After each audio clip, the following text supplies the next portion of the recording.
Hey, happy Friday. How are we riding after last week's full moon? It was quite an intense one, I found. Grounded actually at the time in terms of the Capricorn energies. We had all of the earth element. And I actually felt like, I don't know about you, but I kind of sailed through the weekend on quite a nice little vibe. But then have definitely been really aware of my limiting beliefs coming up to be seen, to be cleared. So I thought I'd just jump straight into this today. I normally do a video every Friday to talk about the energies, talk about the astrology, talk about what's kind of coming up. And yeah, I'd love to hear how you've been getting on. Excuse my huge bunch of flowers here that are rather lovely. So I've got a couple of bits here that I wanted to share. I'd love to hear how you're getting on since that full moon. I just felt like all of these old patterns, old stories, old limiting beliefs were coming up, which can be really classic of a full moon. And of course, the week after the full moon, which is known as the waning gibbous phase, is all about that release. It's all about that reflection, looking at what's gone, letting it go, letting go of anything that doesn't serve us. So it actually kind of was really highlighted to me this time about that process coming up for me. How have you found it? And so today we're in the next phase. Today marks the third quarter, so the third or the final quarter before the new moon next week. So the new moon's coming up next week on the 5th, which we'll be talking all about then. And this real process, so the last phase and this phase is like the last, almost like the shedding of releasing, of clearing before we make space for the new beginning of the new lunar month next Friday beginning. I'm really looking forward to that. I always feel quite an excited energy around new moons for what we can manifest, what we can bring in, what we want to intend to see show up in our lives. So it feels like the energy is giving us these great opportunities to shift, to grow, to evolve, which, as you know, if you'll follow any of my videos, that is something I'm really passionate about sharing with you, about talking about doing the work with you. I'm definitely on this journey too. So it's great to connect and have these conversations. Let me know if you had the limiting beliefs experience. I really felt there was a theme with that, with looking at our old stories, looking at our old patterns and turning them into new chapters. So for me, I went right back. I did some work on, the childhood stuff. It wasn't too bad. It was quite sort of, I knew what I had to do and kind of get on with it kind of thing. And I just went back and I had a really good look. Because of these limiting beliefs coming up, I had a really good look at things that were said to me when I was a young child. So I went through, I was inspired by Louise Hay's book that I'm reading now. It's quite an old book, but it's a classic, You Can Heal Your Life by Louise Hay. The incredibly gifted and inspiring lady who set up Hay House.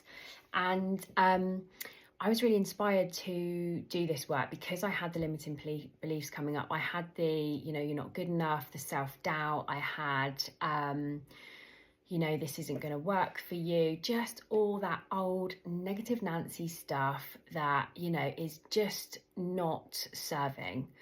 Okay, so it was like, I see this stuff, I get what it is, but it's still coming up. So it was a really good opportunity, and I could tell that it was in line with the energies of how things are going, of like, just get this done, just sit down for half an hour, which I did the other day, and list out all of the things that I remember that was said to me quite negatively. Now, it was a really interesting half an hour because what also came up was quite a balanced view. So there was I went through different things I was told by my parents. I went through different things I was told by teachers, other children, like at school, and other relatives. And it was really, really interesting because I did get a balance. I did find myself remembering some really challenging stuff, but also some really loving stuff. So I could really see as well where these limiting beliefs come from. I can see where the I'm not good enough comes from, for sure. And I now can reframe it as, well, that's where that comes from. It doesn't mean I'm not good enough.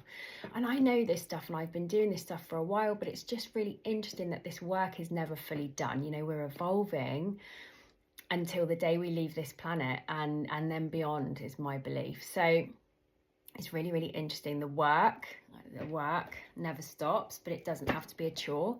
But it's equally, sometimes it's like, right, let's just sit down and do this. Let's just kind of get this out the way, get this done, and go there so that we can move through it. So that was quite inspiring. I found it was quite helpful, and it was good to see it on paper.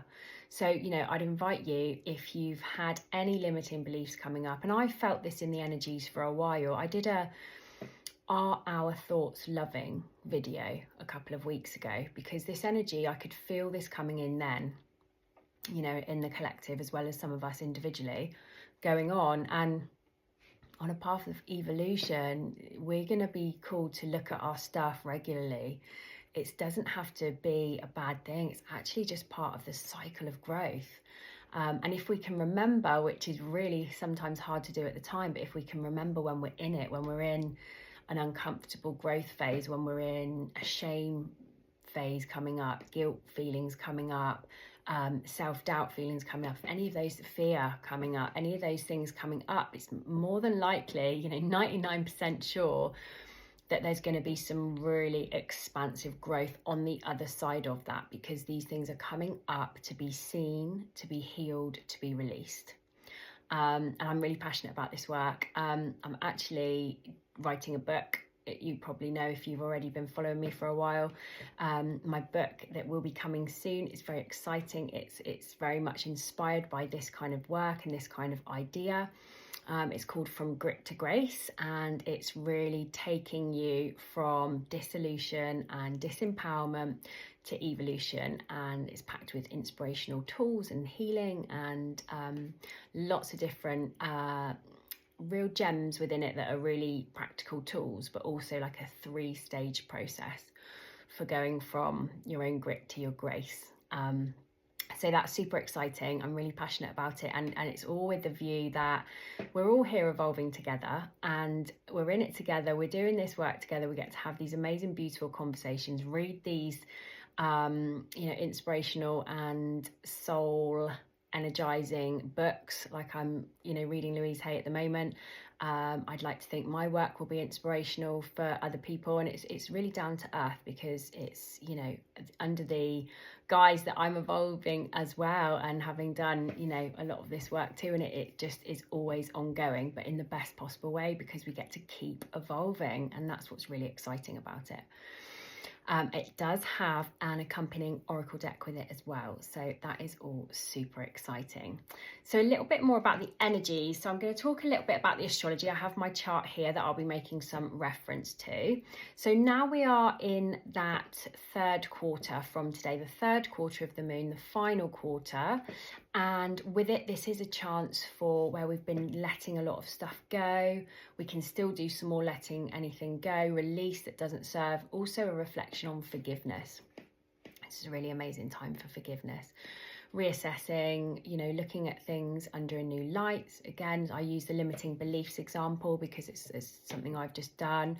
A really good time to look quite objectively at, you know, different things in the past where things have been said, done, you know, and looking at them really objectively with, okay, that's where that came from. That's why still sometimes that thought of not good enough still creeps in, and without blame, with forgiveness, it's letting it go. It's seeing where something comes from and then being able to let it go. And this being quite an empowering process, because something else that Louise Hay says in her book that I really agree with is about forgiveness and the blame. And there's a bit of a section in my book about this that's described quite differently to how Louise puts it, but it's a similar concept, and really about the mastery. This is one of my takes on it, is the shift from blame to mastery is so empowering, because we really then get to kind of have this more empowered lifestyle of letting that shit go. Basically, we're letting go of things that have been done to us. It doesn't excuse anything. It's not saying everything's okay. It's not being a pushover. It's not being light and fluffy about everything. It's not that. It's releasing that energy from your body, because when we blame someone else or when we blame ourselves for things, we're holding on to all the kind of negative energy of it. Now, that's not to say about not taking ownership. We are taking responsibility for our actions. We're taking ownership for our choices and the consequences that they have all kind of led to. But then to remove, you know, things like fear, guilt, shame, niggles from the past, like negative emotions where we're holding ourselves or others hostage, is only going to be poisoning our own system. So it's about looking at things. If there's appropriate healing time that's needed, then for sure, you know, if something comes up and it's still painful, then it's still vying for some of your attention and your time. So give it that time, and then you'll be in a position to move it through your body, release it from your cells, and move on. So it's an interesting concept, and it's quite powerful stuff for our empowerment. So super exciting. So it's exciting. I say exciting because I find it exciting doing this work. It doesn't make it always easy. It's definitely not always easy, actually, but it's exciting about how we're all evolving, how we're growing, how things are shifting, and these energies that we're in now are quick. You know, things are moving quickly, and you know, it kind of, things will just happen around us if we don't kind of take the helm and add some co-creation into our lives, because the energies are so fast. So it's also about really, you know, getting on board with this, and where do you want to steer your ship, really.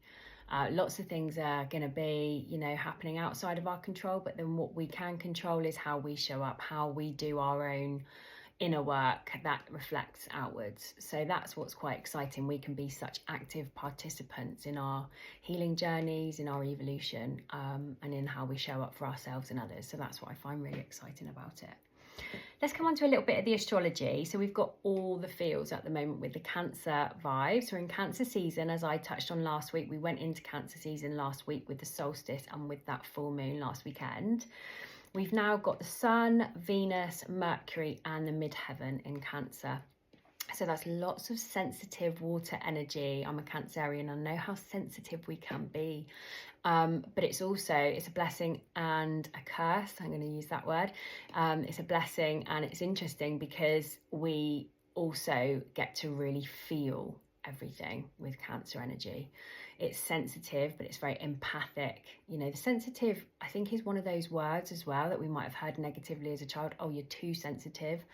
Or even in the playground, even as adults, you know, that is banded around, too sensitive. Actually, sensitivity is an amazing gift. Yes, it can be quite raw sometimes. Yes, we can feel an incredible amount.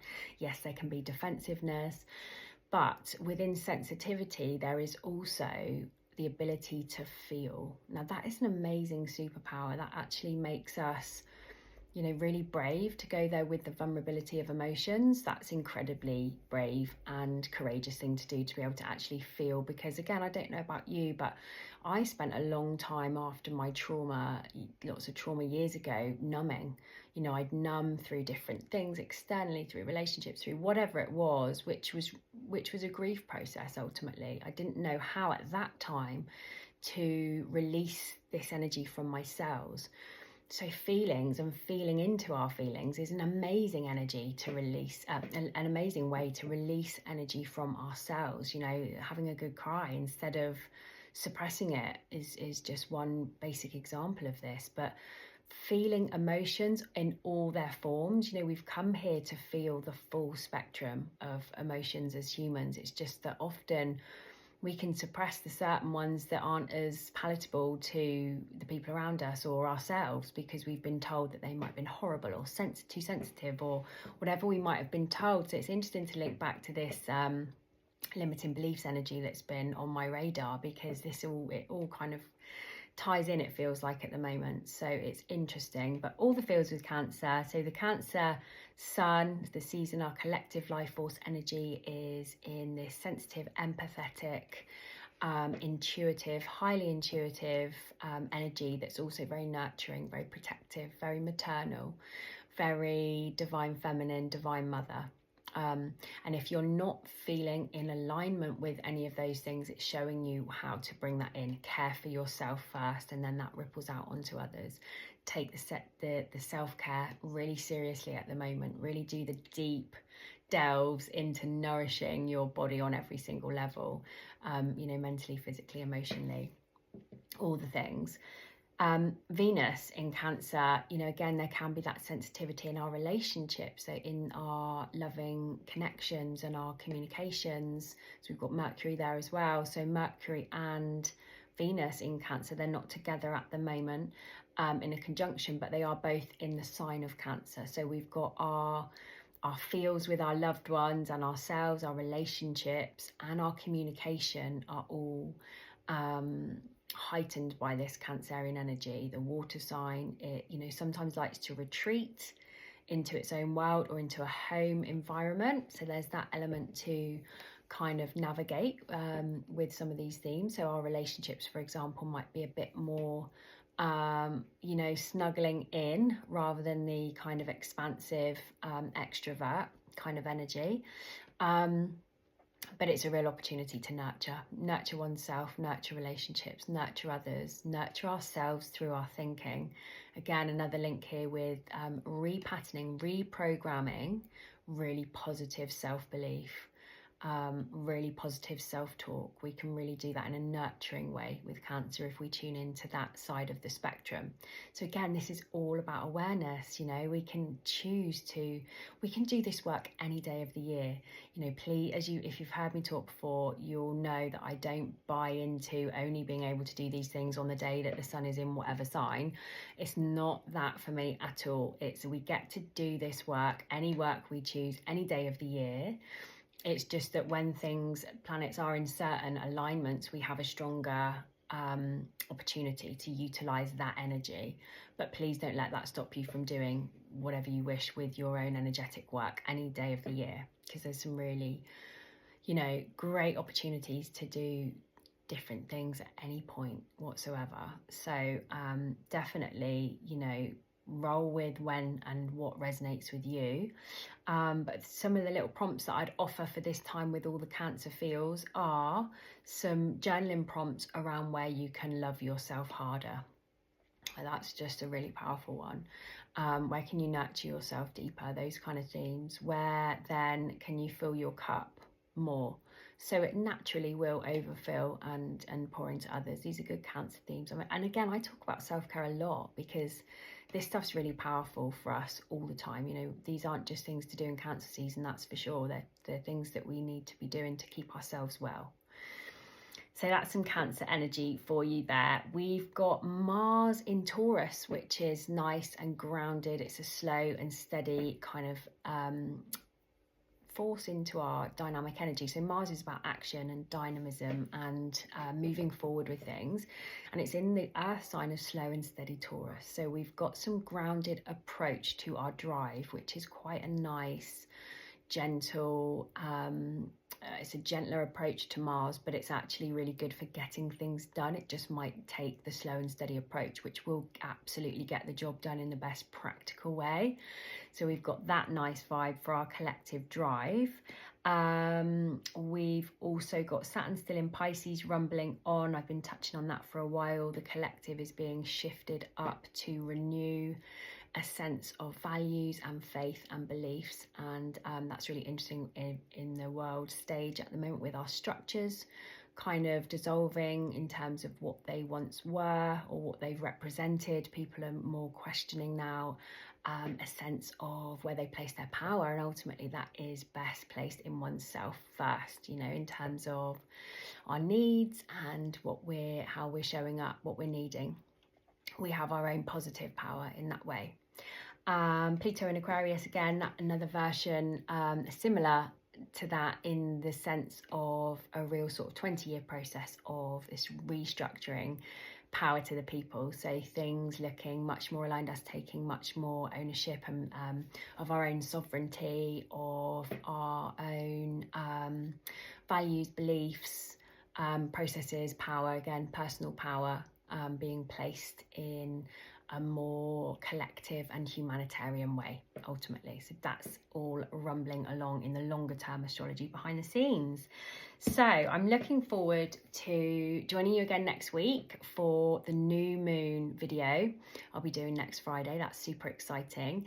And inviting you again to finish with a little summary today of thinking about where you can let go of old burdens, let go of old limiting beliefs, see them for what they are, go there if you need to. But either way, then see them for what they are objectively and start a new chapter, start a new story from now, from this choice point, from the truth of who you are right now, rather than what somebody might have said to you in the past or what you might have said about yourself in the past. That doesn't have to be true anymore. It's probably not. So enjoy your new chapters, and I will look forward to seeing you again next week. Lots of love.